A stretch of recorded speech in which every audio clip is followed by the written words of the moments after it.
Imagine a city that has stood defiant for over 1,000 years. An impenetrable fortress, home to the final treasures of the once mighty Roman Empire. This was Constantinople, the crown jewel at the crossroads of the world.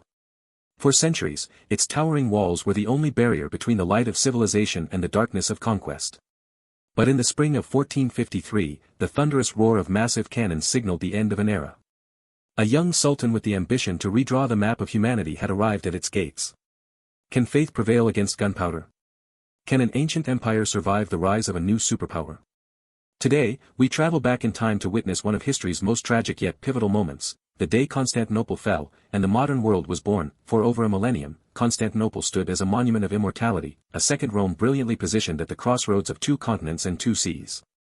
Its Theodosian Walls, an engineering masterpiece with triple-layered defenses, had been the terror of every conqueror, from the Huns and Avars to the Arabs. However, by the mid-15th century, that glory was but a fading sunset. The Byzantine Empire was a hollow shell, controlling little more than the area within its walls, while the shadow of the Ottoman Empire had already enveloped the Balkans and Asia Minor. In 1453, Sultan Mehmed II, a proud and learned 21-year-old, pitched his tent before the city gates with an oath: either he would take Constantinople, or Constantinople would take his life. To realize his ambition, he commissioned the engineer Orban to cast the Basilica cannon, a bronze monster over 8 meters long, capable of firing enormous stones that shook both heaven and earth.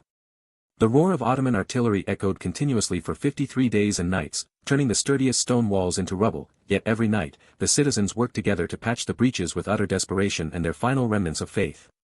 The drama reached its peak when Mehmed II executed a daring plan unrecorded in previous history. Unable to bypass the massive iron chain guarding the Golden Horn, he ordered thousands of soldiers to haul nearly 80 warships across rugged land using greased wooden tracks.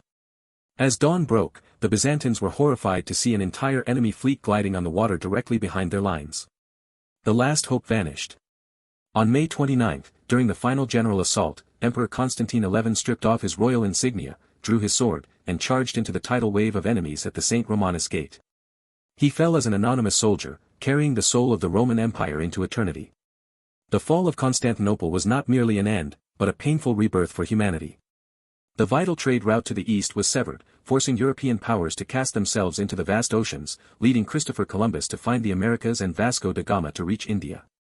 Meanwhile, the stream of refugees carrying ancient parchment scrolls of Greek philosophy and science flooded into Italy, awakening human intellect and igniting the brilliant fire of the Renaissance, forever ending the dark Middle Ages. Constantinople fell, but its legacy changed the course of history forever. As one door closed in the east, countless ships set sail toward the west in search of new horizons. The scholars fleeing the ruins carried with them the torches of knowledge that would ignite the brilliant Renaissance. The events of 1453 serve as a powerful reminder: even the greatest empires must eventually fade to make way for a new world. Thank you for joining, your channel name, through this tragic yet pivotal chapter of history. In your opinion, how different would today's world be if Constantinople had never fallen? Let us know in the comments below.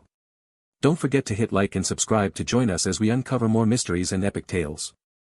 See you in the next journey.